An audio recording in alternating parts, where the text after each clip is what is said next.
에레미야 51장 긴 말씀을 제가 읽었습니다. 그런데 여러분 이제 기억이 잘 안 나실지 모르겠지만 우리가 이미 일주일 전에 그러니까 사순절에 고난주간 전에 예레미야 50장을 읽고 우리 지난주간 고난주간하고 다시 지금 예레미야 51장을 읽습니다. 그러니까 이게 사실은 50장 51장을 같이 읽어야 되는 거거든요. 같은 내용입니다. 꽤 긴 내용인데 한마디로 말하면 바벨론에 대한 심판입니다. 자, 우리가 앞에서부터 예레미야가 계속 유다에 대해서 심판을 하고 가끔 이제 이스라엘, 그러니까 크게 봐서 이스라엘에 대해서 계속 심판을 했고 그 심판의 메시지는 간단했습니다. 바벨론에게 항복하고 바벨론에 가서 바벨론에게 포로 잡혀가서 거기서 그러니까 바벨론 포로 가서 거기서 훈련 받고 거기서 회개하고 거듭나서 다시 가나안 땅에 돌아와서 하나님의 사람 하나님의 백성으로 제대로 살아라 이거였습니다. 그래서 바벨론에게 망하고 난 다음에 하나님께서 다시 회복시켜서 이 가나안 이스라엘 땅으로 돌아오게 하리라. 그게 핵심이었죠. 그리고 난 다음에 열방들에 대해서 심판을 계속했습니다. 그게 어디서부터 시작했죠? 열방들에 대한 심판. 제일 그러니까 뭡니까? 이 이스라엘을 중심으로 제일 서쪽에서 동쪽까지 쭉 간다 그랬잖아요. 제일 서쪽에 있는 나라가 어느 나라였죠? 사실은 북서쪽이죠. 애굽에서부터 쭉 갔잖아요. 그래서 오늘 이제 51장까지 바벨론까지 온 겁니다. 물론 바벨론 이후 더 동쪽도 있죠. 이제 바벨론 이후 동쪽 가면 뭐 이제 아시아가 나오고 이제 그렇죠. 자, 그런데 이스라엘 관점에서 서쪽에서 동쪽, 애굽에서 바벨론을 세계 전체로 다로 표시한 겁니다. 그걸로 상징한 것입니다. 그래서 애굽에서 심판하여서 애굽 심판해서 바벨론으로 서쪽에서 심판해서 그러니까 서쪽 끝에서 동쪽 끝까지. 그러니까 하나님은 서에서부터 동까지 다 심판하시는 열국의 하나님이다라는 것을 상징하는 의미가 있고요.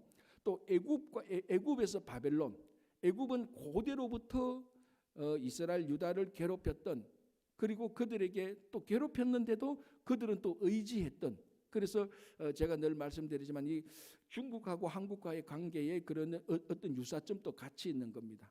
늘 고려시대 조선시대를 통하여서 우리 한국은 중국의 사대를 갖춘 적이 많았지 않습니까? 또 이러면서 또 필요할 땐 또 중국에 의지하기도 하고 그것처럼 이 이스라엘은 오래전부터 뗄래야 뗄 수 없었던 관계 애굽 이 애굽으로 인하여서 하나님으로부터 심판도 많이 당했지만 어쨌든 예레미야가 있을 때까지 애굽에 의지했던 그래서 그 애굽에서부터 바빌론까지 그 당시 고대의 제국 애굽에서부터 지금 이스라엘이 있는 현재의 제국까지 애굽에서 바빌론 그러니까 구약 성경에 나타난 가장 큰 두 제국 큰 세상의 그 상징을 나타내는 그 애굽에서 바벨론까지도 하나님께서 다 심판하신다라는 그런 큰 의미가 있는 것입니다. 이제 그 마지막의 심판이 예레미야 50장, 51장 긴 내용을 통하여서 바벨론을 심판하는데 뭐 물론 한 구절 한 구절 보면은 다 좀 차이가 있지만 크게 보면은 이거 전부 다 한마디로 말하면은 하나님께서 메대 바사를 통해서 그 바벨론을 심판할 것이다 이런 내용입니다. 자, 51장에 끝부분부터 먼저 보고 보겠습니다. 59절을 보시기 바랍니다. 51장 59절 이제 51장 59절부터 64절 역사적인 사건을 말하는데요. 59절에 이렇게 되어 있습니다. 유다의 시드기야 왕 제4년에 마세야의 손자 네리야의 아들 서라야가 그 왕과 함께 바벨론으로 갈 때에 자 이게 무슨 말입니까? 시드기야 왕이 바벨론에게 포로 잡혀갈 때에 서라야라는 사람들도 함께 포로로 잡혀갔다는 말입니다. 그런데 이 서라야라는 사람이 누군가 하면은 마세야의 손자 네리야의 아들 서라야다라고 말하고 있습니다. 자, 정말 여러분들이 예레미야를 제대로 보고 기억이 뚜렷하다면은 마세야의 손자 네리야의 아들 그럴 때 하는 인물이 하나 떠올려야 됩니다. 누구죠? 바룩이 마세야의 손자 네리야의 아들입니다. 바룩이 누구였죠? 이 바둑판이 아닙니다. 바둑판이 아니고 버룩 우리말로. 그래서 제가 저 뉴욕 맨하탄의 뉴욕 시립 학교 가운데 하나 있는데 버룩 칼레지의 버룩이 이 바룩하고 같은 스펠링이에요. 그래서 그러니까 제가 그 여러분들 기억하기 좋도록 그래서 버룩 칼레지까지 있는데 바로 그 버룩 또는 바룩 이 바룩이 마세아의 손자 네리야의 아들이에요. 그러면 또 스라야가 나온다는 건 뭡니까? 바룩과 스라야가 형제예요, 사실은. 그런데 지금까지 바룩이 누구였습니까? 예레미야의 비서이며 예레미야의 서기관이었습니다. 그래서 이 예레미야서를 실제로 쓴 사람은 예레미야가 아니고 바룩이 썼죠. 예레미야가 부르고, 그러니까 바울이 디모데하고 관계처럼, 바울이 디도하고 관계처럼, 그런 관계처럼 예레미야와 바룩의 관계가 그랬습니다. 그런데 오늘은 보니까 마시아의 손자 네리야의 아들 바룩이 이렇게 나와야 맞는데 이 스라야가 나옵니다. 바룩의 형제에게 말하죠. 왜 바룩에는 말하지 않죠?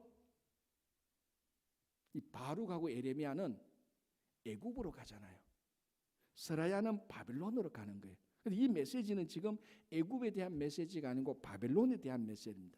그래서 이 글을 가지고 바룩이 아닌, 바룩은 예레미야하고 같이 애굽으로 가니까 스라야에게 바벨론의 시드기야 왕과 함께 바벨론으로 가는 바룩의 형제 스라야에게 이 글을 주어서 네가 바벨론에 가서 이 글을 읽어라. 자, 그러면은 이 글을 읽으라는데 이 글은 구체적으로 뭡니까? 예레미야 전체겠습니까? 아니요. 이게 예레미야 50장, 51장 요 부분, 바벨론에 대한 심판인 요 부분입니다. 요 부분은 아마 따로 기록을 했거나 아니면 뭐 어떻게 따로 어떻게 해서 스라야에게 넘겨주면서 하나님께서 예레미야를 통해서 스라야에 넘겨주면 너가 너의 백성들과 함께 시드기야와 함께 바벨론의 포로로 되어 가서 바벨론에서 이 말씀을 읽어라. 자, 그 말씀의 내용이 뭡니까? 하나님께서 바벨론을 심판하신다는 겁니다. 그걸 스라야가 바벨론에 가서 그 얘기를 하는 겁니다. 하나님께서 이 바벨론을 심판하시다. 그 내용이 50장, 51장 길게 읽었던 바벨론 심판의 내용인데요. 자, 그 내용을 두고 다시 한번 59장 볼게요. 이제 여러분 훨씬 더 쉬울 겁니다. 이야기가 유다의 시드기야 왕 제4년에 마세아의 손자 네리야의 아들 스라야가 그 왕과 함께 바벨론으로 갈 때에 선지자 예레미야가 그에게 말씀을 명령하니 스라야는 병참감이었더라. 이제 그의 그 위치를 말하는 거죠. 병참을 담당했던 사람이었더라. 60절 예레미야가 바벨론에 닥칠 모든 재난 곧 바벨론에 대하여 기록한 이 모든 말씀을 한 책에 기록하고 여기 이제 50장 51장을 말하는 것일 겁니다. 61절 스라야에게 말하기를 너는 바벨론에 이르거든 삼가 이 모든 말씀을 읽고 말하기를 여호와여 주께서 이곳에 대하여 말씀하시기를 이 땅을 멸하여 사람이나 짐승이나 거기에 살지 못하게 하고 영원한 표가 되리라 하셨나이다 하라. 그러니까 바벨론 포로들을 잡혀간 유다 백성들한테 이 바벨론이 너희들을 포로로 잡아왔지만은 이 바벨론 또한 영원한 표가 될 것이다 라고 말을 하는. 자, 그리고 말씀하십시오. 자, 그리고 보십시오. 62절에 너는 이 책 읽기를 다 한 후에 책에 돌을 메어서 유브라데 강 속에 던져라. 그러면 이 책이 어떻게 됩니까? 물속에 강 속에 완전히 가라앉죠. 가라앉고 다시 뜹니까? 못 뜹니까? 못 뜨게 하기 위해서 돌을 메어서 가라앉히게 하는. 이게 무엇을 지금 의미하는 겁니까? 바벨론을 의미하는 거죠. 이 바벨론의 심판이 기록된 이 책이 돌과 함께 묶여서 유브라데 강속 바닥에 빠져가지고 더 이상 회복이 안 됩니다. 그냥 강속에 빠져서 책이 다 헐어져서 그냥 없어지는 겁니다. 이처럼 바벨론도 하나님께서 완전히 심판해 버릴 것이다. 그러니 이게 담겨진 의미가 뭡니까? 너희들이 바벨론 포로에 있으면서 바벨론을 절대적으로 의지하지 말고 하나님을 의지하라는 겁니다. 너희들이 있을 그 바벨론은 영원한 제국이 아니다. 곧 무너질 것이다. 너희들에게 있어서 영원한 것은 오직 하나님밖에 없다라는 그런 말이 되는 거죠. 그래서 63절 보십시오. 다시 볼게요. 너는 이 책 읽기를 다 한 후에 책에 돌을 메어 유브라데 강 속에 던지며 말하기를 바벨론이 나의 재난 때문에 이같이 몰락하여 다시 일어서지 못하리니 그들이 피폐하리라 하라 하니라. 예레미야의 말이 이에 끝나니라 라고 되어 있습니다. 그래서 52절부터는 예레미야가 아닌 다른 사람이 그 이후의 일을 써서 부록으로 붙여놨다 이렇게 이제 학자들이 말을 합니다. 뭐 그건 뭐 우리가 그렇게 중요한 건 아니고 이렇게 해서 이제 바벨론에 대한 심판까지가 다 마칩니다.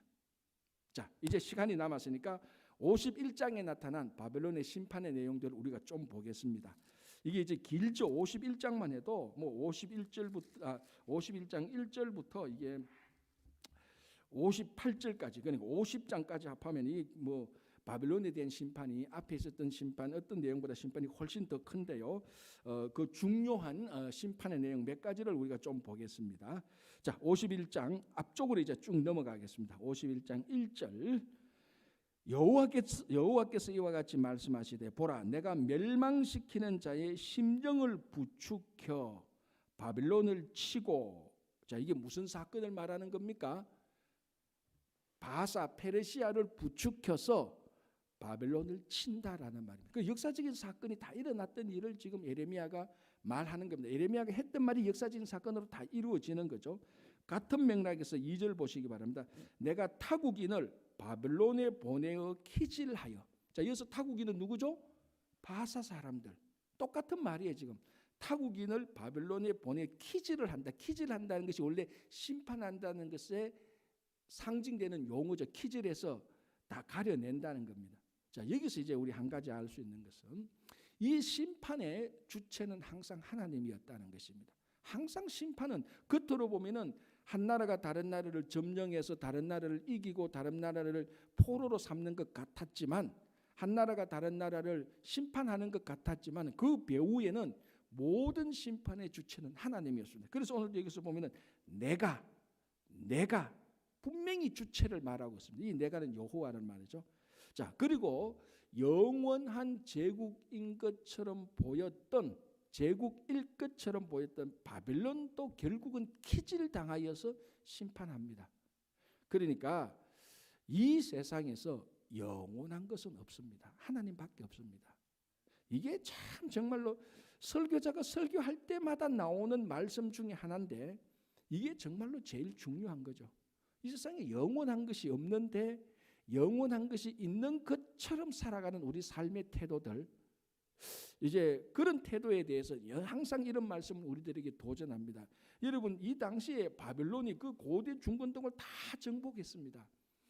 우리가 지금 뭐 수천 년 떨어져서 이런 얘기를 듣지, 우리가 그 당시 그 밑에서 살았다면은 야, 이 바벨론은 멸망되지 않을 것이라고 그렇게 생각을 했을 겁니다. 다른 나라는 멸망해도 자, 바벨론이 그 다 정복했습니다. 애굽까지도 다 정복했거든요. 그러니까 이 애굽이 이스라엘 백성들이 얼마나 철두철미하게 믿고 의지했던 나라가 애굽이어서 수백 년 동안, 최소한 뭐 수백 년 동안 믿고 의지했잖아요. 애굽에서 400년 동안 살았고, 그리고 늘상 그 이스라엘의 궁정에 항상 친애굽파가 끝까지 남아서 어려움이 닥칠 때마다 애굽으로 갔는데 지금까지 아무도 애굽을 치지 못했습니다. 그런데 바벨론이 나타나서 애굽을 쳐버렸으니까 이 애굽을 친 이 바벨론이야말로 얼마나 위대한 제국으로 보였겠습니까? 그런데 그 위대한 제국조차도 하나님에게 의해서 심판받으니 이 세상에서 영원한 것은 없다라는 것입니다. 그래서 심판하는데요. 자, 3절 끝부분에 보시기 바랍니다. 그의 장정들을 불쌍히 여기지 말며 그의 군대를 전멸시키라. 바벨론을 어떻게 심판하는가 하면은 전멸시키면 불쌍히 여기지 말고, 그래서 그의 장정들을 말하는데 바벨론의 장정들, 바벨론의 군사들을 말하는군요. 어떻게 심판하느냐? 불쌍히 여기지 말라는 것입니다. 자, 여러분, 심판 전까지 불쌍히 여기는 것이 일어나지, 심판이 딱 일어나면은, 심판이 딱 일어나는 순간에 제일 먼저 사라지는 것이 불쌍히 여기는 것이 제일 먼저 사라집니다. 심판이 딱 시작하기 고전까지는 늘 하나님의 불쌍히 여김이 남아 있습니다. 심판이 딱 스타트되는 순간에 불쌍히 여김은 끝나고 이제 철저한 심판이 이제 시작되는 겁니다. 그게 이제 바벨론 심판에서도 그와 같은 모습이 그대로 나타나는 거죠. 진멸시켜라라고 말을 합니다. 자, 그런데 한번 보십시오. 5절을 한번 보시기 바랍니다. 이스라엘과 유다가 이스라엘의 거룩하신 이를 거역함으로 죄과가 땅에 가득하니. 자, 이렇게 해서 이스라엘과 유다가 심판을 받았습니다. 하나님에게 거역함으로 바벨론이 심판받는 것처럼 이스라엘도 심판받았습니다. 아니, 어쩌면은 이스라엘이 심판받는 것처럼 바벨론이 심판받았습니다. 철저히 심판받아서 예루살렘이 멸망하고 바벨론 다 포로 갔죠. 그런데 이스라엘은 구약 시대에서 하나님께서 선택한 민족이었습니다. 이 선택한 민족이 특권이 있는데 이 특권이 이제 여기 나타나는 겁니다. 하나님 자 보십시오. 그리고 하나님 만군의 여호와에게 버림받은 호라비는 아니니라. 이게 심판은 받는데 이제 그러니까 바빌론 심판하고 하나님께서 선택하셨던 이스라엘의 심판의 마지막 차이가 이겁니다. 그때 겉으로 보면 다 황폐하고 다 무너져요. 예루살렘도 무너지는 것처럼 바빌론 성전도 다 무너집니다. 그러나 끝까지 마지막에 한 차이는 하나님의 본심은 하나님의 선택한 자들에 대한 하나님의 본심은 마지막까지는 진멸하지 않는다는 거예요. 그게 우리가 계속해서 나왔던 거죠. 그래서 예레미야의 메시지가 너희들이 바빌론에게 포로 잡혀 가라. 하나님께서 너희들은 마지막에는 심판하지 않고 구원해 내실 것이다. 그래서 바빌론에게 포로 될 수 있었던 겁니다. 왜? 포로로 끝나는 것이 아니고 회복으로 끝나니까 바빌론에게 포로 잡혀 갈 수가 있었던 것이고 예레미야가 그 회복을 보았기 때문에 하나님의 본심이 마지막에는 회복이 있다는 것을 알았기 때문에 당당하게 너희들은 바빌론에게 포로 잡혀가라. 이것이 끝이 아니고 회복이 끝이라는 것을 알았기 때문에 그렇게 얘기한 거예요. 그러나 하나님께서 선택하지 않았던 바벨론, 애굽 이런 나라들은 완전히 다 진멸을 시키겠다면 회복이 없습니다. 이런 사람들한테는 그 차이가 이제 여기서 하나 크게 나타나고 있는 것입니다. 자, 여기서 중요한 몇 가지 표현요. 7절을 한번 보시기 바랍니다. 이렇게 되어 있습니다. 바벨론은 여호와의 손에 잡혀 있어. 아까 얘기했죠. 영원한 제국이었던 바빌론이 여호와의 손에 잡혀 있어. 그래서 이게 제가 뭐 불교 이야기를 하는 것은 그렇게 썩 마땅치 않지만 우리 서유기를 보면은 손오공이 아무리 뛰어도 부처 손 안에 있는 거하고 똑같은 표현이에요. 바빌론 자기가 아무리 뛰어도 영원한 제국인 것처럼 해도 여호와의 손에 있다는 겁니다. 바빌론은 여호와의 손에 잡혀 있어 온 세계가 취하게 하는 금잔이라. 그리고 여러분 이걸 보십시오. 온 세계가 바벨론을 보면은 정신을 못 찾을 정도로 어찌할 정도로 바벨론은 위대한 제국이었습니다. 그러니까 온 세계가 바벨론을 보면 사람들이 다 취하게 되는 그 매혹에 그 매력에 매혹되고 그 바벨론이란 제도 시스템 강력한 국가 권위 뭐 문화 문명 풍성한 곡식들 뭐 이런 것에 대하여서 전부 다 우아하고 감탄을 드러낼 수밖에 없다는 겁니다. 그래서 금잔이다. 온 세계를 취하게 하는 금잔이라고 말. 이게 우리 사복음서를 보면은 갈릴리 촌에서만 자랐던 예수님의 제자들이 예루살렘에 와서 헤롯이 그 성전을 다시 재건축했던 그 아름다운 장면을 보고 우리가 지난주에 했지 않습니까? 이 성전이 어떻게 이렇게 아름다운가 했던 그 감탄사하고 비슷한 겁니다. 완전히 갈릴리에서 있었던 그 제자들이 헤롯 성전에 그 전부 다 금으로 다 도금해놨거든요. 그래서 제가 지난주에 말씀했지 않습니까? 이 석양에 비치면은 석양에 금으로 도금해놓은 그 예루살렘 성전이 쫙 비치면요, 사람의 그 당시 기록 보면 사람의 마음이 감동이 안 생길 수가 없대. 그만큼 휘황찬란하고 아름다웠다. 정말로 하늘의 성전을 땅에 내려놓은 것처럼 아름다웠다고 말을 합니다. 그걸 갈릴리 촌뜨기 제자들이 보았으니까 막 그 성전에 완전히 취해버린 겁니다. 그때 예수님께서 그 성전의 건물에 취해 있던 갈릴리 촌뜨기를 딱 깨트리는 말이 뭡니까? 잘 봐두어라. 때가 되면 돌 위에 돌 하나도 남지 않고 다 무너질 것이라고 얘기했습니다. 어쩌면 그거하고 같은 측면입니다. 이 바빌론은 온 세상이 취하게 되는 금잔이라고 말합니다. 그러나 뭡니까? 자, 보십시오. 7절 다시 볼게요.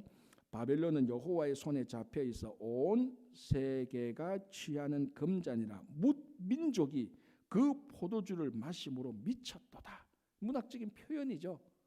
온 민족이 바벨론이 주는 그 포도주를 마시고 다 바벨론에 미쳐버렸습니다. 너무 막 바벨론을 찬양하는 거죠.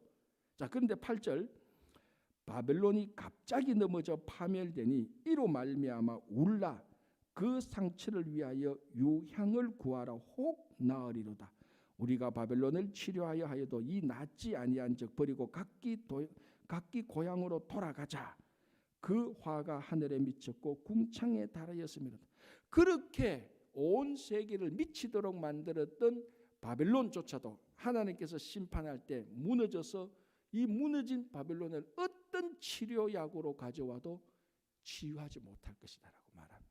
그러니까 사람들이 도대체 바벨론이 완전히 무너져서 치유해도 안 되니까 에이 바벨론도 안 되네. 다 우리 고향으로 돌아가자. 지금 그런 이제 모습을 말하고 있는 것입니다.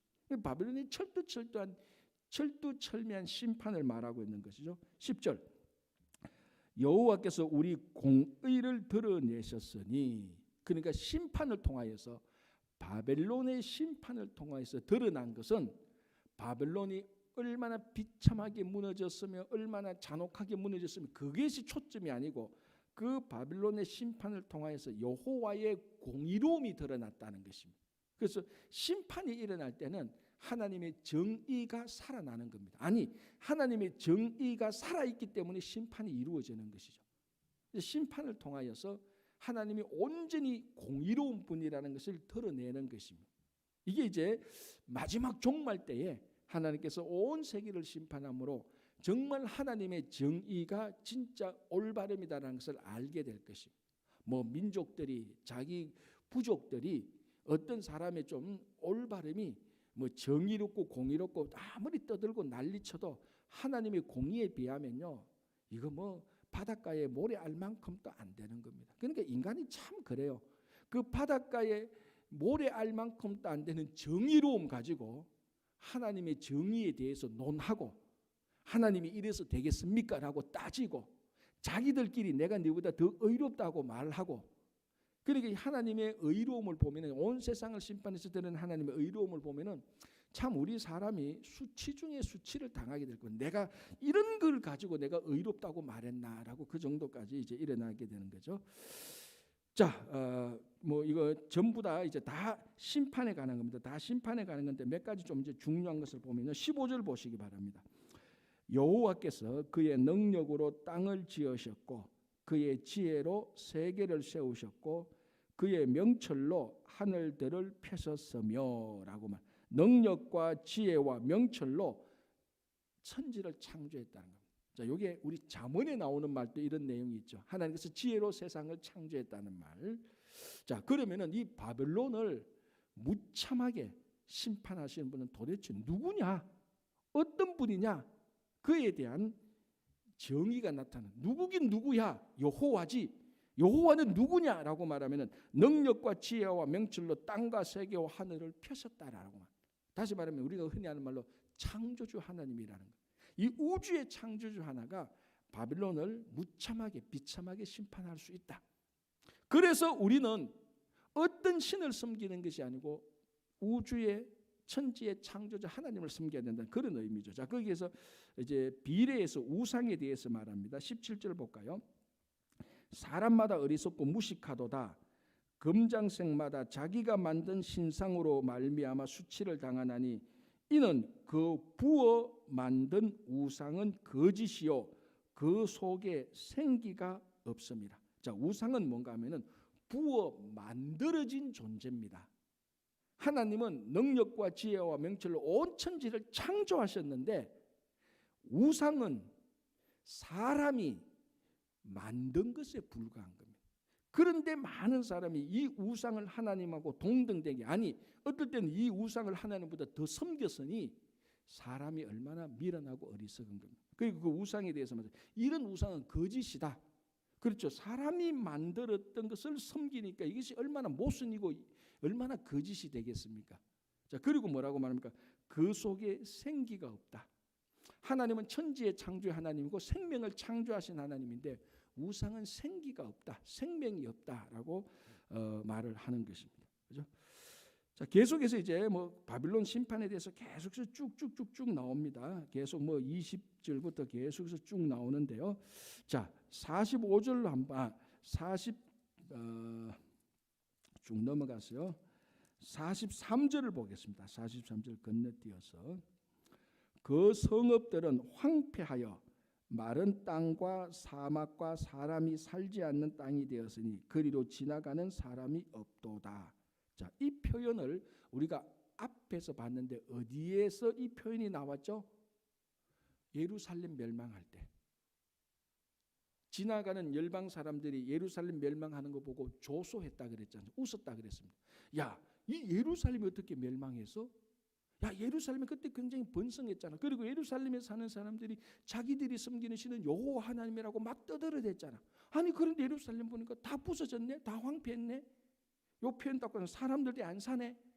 에이, 예루살렘 거짓이었구나. 그래서 조소를 당했습니다. 멸시를 당했어요. 예루살렘. 그거 똑같은 표현이 지금 바벨론에게 똑같이 나오는. 그러니까 예루살렘이 멸망하듯이 바벨론도 멸망한다. 자, 바벨론이 예루살렘을 멸망시켰습니다. 바벨론이 예루살렘을 멸망시켰는데 그처럼 바벨론이 멸망당할 것이다라고 말합니다. 얼마나 현장감이 있습니까? 애굽에게 이런 표현을 쓰는 것이 아니고, 왜? 애굽이 예루살렘을 멸망시킨 게 아니니까 이런 표현을 써봤자 이 말을 듣는 애굽 사람들은 어떤 현장감이 덜할 거예요. 뭐 그런 얘기, 그렇겠구나. 근데 바빌론이 이런 얘기 딱 할 때는 자기들이 행한 일이, 자기들이 예루살렘에 행했던 일이 바로 그 일입니다. 바로 그 일인데 바로 그 일을 자기들이 이제 당할 거라는 거예요. 얼마나 이 현장감 있게 직접 말할 것입니다. 바빌론, 너희들 예루살렘을 이렇게 멸망시켰지? 너희들도 그렇게 멸망될 거야. 누구에 의해서? 하나님에 의하여서. 그러니까 이 바빌론 사람들이 그 얘기를 들을 때 진짜로 멸망되겠구나라는 어떤 리얼하게 얘기를 들을 수밖에 없죠. 44절, 내가 벨을 바벨론에서 벌하고, 이 벨은 바빌론 사람들이 섬기는 중요한 신 중에 하나입니다. 벨을 바빌론에서 벌하고, 이게 뭡니까? 너희들이 예루살렘을 멸망할 때 바빌론의 또 다른 신 모로닥이, 우리 앞에서 봤죠. 모로닥이라는 신. 이 모로닥이 여호와를 이겼다고 생각했겠지. 그러나 이제 봐, 여호와가 바벨론의 신 벨을 무너뜨리겠다. 물론 이 벨이나 모로닥이나 다 똑같은 신에, 우리가 앞에서 봤지만 모로닥의 둘째 아들이 벨이었잖아요. 그러니까 다 똑같은 신들의 가문이에요. 그러니까 너희 모로닥의 가문이 여호와를 이겼다고 70년 전에 그렇게 생각을 했겠지. 그거는 잠시야. 이제 하나님께서 벨, 모로닥, 너희 모든 바빌론이 섬기는 신들을 다 무너뜨릴 거야 라고 하면서 44절에 내가 벨을 바빌론에서 벌하고 그가 삼킨 것을 그의 입에서 끌어내리라. 자, 바빌론이 삼킨 게 뭡니까? 예루살렘, 이스라엘이잖아요. 때가 되면 너희들 삼켰지, 도로 내놔. 도로 내야 돼. 이렇게 말하고 있는 것입니다. 그렇죠? 자, 45절 볼게요. 45절, 46절 볼게요. 나의 백성아, 너희는 그 중에서 나와 각기 여호와의 진노를 피하라. 이제 이건 이스라엘 백성들을 말하는 겁니다. 너희 마음을 나약하게 말며 이 땅에서 들리는 소문으로 말미암아 두려워하지 말라. 자, 아까 그래서 제가 처음에 얘기했던 말이, 스라야가 이 책을 가지고 바빌론에 가서 바빌론에 포로온 이스라엘 사람들에게 선포하라 그랬습니다. 그 내용 가운데 하나가 뭐냐면은, 너희들은 이 바벨론에서 이런 소문 저런 소문이 막 들릴 것이다. 그러나 두려워하지 말라라는 것입니다. 너희들이 바벨론에 왔으면 두려워하지 말라. 반드시 하나님은 바벨론의 포로온 너희들을 회복시킬 것이다. 그래서 이 바벨론에서 우상을 섬기지 말고 여호와 하나님만 계속해서 잘 섬기라. 그런 메시지가 들어가 있는 겁니다. 자, 47절 볼게요. 그러므로 보라, 날이 이르리니 내가 바빌론의 우상들을 벌할 것이다. 그러니까 날이 이르니 바빌론은 다 무너뜨릴 것이다. 그때도 너희들 흔들리지 마라, 두려워하지 말라라고 말을 하고 있는 것입니다. 자, 49절 볼게요. 바벨론이 이스라엘을 죽여 엎드려 때림 같이 온 세상이 바벨론에서 죽임을 당하여 엎드려지라. 아까 제가 했던 말이죠. 바벨론이 이스라엘을 무너뜨린 것처럼 그렇게 바벨론이 무너질 것이다 라고 이렇게 얘기를 합니다. 자, 하나만 더 보고 볼게요. 50절, 칼을 피한 자들이 멈추지 말고 걸어가라. 먼 곳에서 여호와를 생각하며 예루살렘을 너희 마음에 두라. 그래서 바빌론에 포로된 사람에게 먼 곳이잖아요. 거기서 여호와를 생각하고 예루살렘을 마음에 두라. 흔들리지 마라. 바빌론은 멸망할 때도 그때도 두려워하지 말고 너희들은 계속 하나님을 마음에 두고 예루살렘 하나님을 생각하고 여호와를 예루살렘을 마음에 품어라. 이 모든 것을 스라야에게 전해서 스라야가 바빌론 포로에서 가서 그 사람들에게 말씀을 선포하게 하는 것으로 실제로 예레미야는 이제 끝이 나는 겁니다. 이제 내일 이제 52장은 그 이후에 있었던, 그러니까 우리 뭐 드라마로 보면은 다 끝나고 추가 한 편을 이제 더 보여주는 것으로 예루살렘으로 끝나게 됩니다. 이렇게 바빌론은 무너지지만 하나님의 백성은 다시 회복하게 되는 메시지를 줌으로 말미암아 하나님께서 선택한 백성은 망하지 않는다, 회복된다. 그래서 예레미야는 바빌론에 의해서 이스라엘이 심판된다는 것이 메시지가 아니고 심판받았던 이스라엘 백성조차도 하나님께서 회복시키신다는 것입니다. 그래서 우리가 하나님께서 선택한 우리들에게 때로는 어렵고 힘든 일이 닥칩니다. 그러나 마지막에는 하나님께서 우리를 회복시키는 그 소망을 가지고 인내하시고 살아가시기 바랍니다. 기도하겠습니다. 하나님 감사합니다. 오늘 우리들에게 함께하여 주시고 우리가 때로는 바빌론에게 멸망당한 이스라엘처럼 우리 신세가 그렇게 보인다 할지라도 하나님께서 하나님의 본심을 우리를 회복시킨다는 것을 알고 믿고 낙담하지 않고 살도록 도와주시옵소서. 주님, 우리 가운데 김영만 장로님 연약한 육신 가운데 있습니다. 그 외에 또 여러 성도님들 육신의 연약한 가운데 싸우니 주님께서 고쳐주시고 치유하여 주시고 낫게 하여 주시옵소서. 또 간절히 기도합니다. 재정적으로나 또 일터나 가정에서 또 인간관계에서 어려움이 있는 분들 또 주님께서 고쳐주시고 오늘 또 회복시켜 주시옵소서. 예수님의 이름으로 기도합니다. 아멘.